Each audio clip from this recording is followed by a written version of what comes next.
কলম জিয়াতে ধরি সে এত অস্ত্র আমরা ধরবো না। আমাদের শোক দিবস সেই দিনগুলো যখন আবু সাইদ ভাই মারা গেছে, মুগ্ধ ভাই মারা গেছে, রিয়া ঘোষ মারা গেছে। 15ই আগস্ট আমাদের বিজয় মিছিল পালন করার কথা।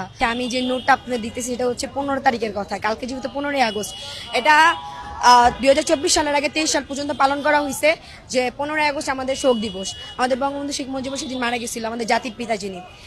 এখন আমি বলবো 15ই আগস্ট কোনোভাবেই শোক দিবস হইতে পারে না। শোক দিবসগুলো সেই দিনগুলো ছিল যে নিজের দেশে থাইকা নিজের দেশের মানুষগুলোর মারছে, সেই দিনগুলো যেদিন আমাদের ভাইরা আবু সাইদে বলেন, মুগ্ধ ভাইয়া বলেন, সেগুলো হচ্ছে আমাদের শোক দিবস হইতে পারে। 15ই আগস্ট আমাদের শোক দিবস। আর আছে সবচেয়ে বড় কথা হচ্ছে 15ই আগস্ট বিভিন্ন মানে আমরা জানি যে আওয়ামী লীগের মানে সব লোকেরা এখনো যায় নাই, বাংলাদেশ থেকে আসে, লীগের পোলাপেনও আছে, লুকায় আছে।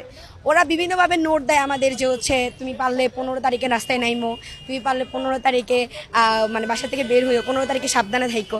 বিভিন্ন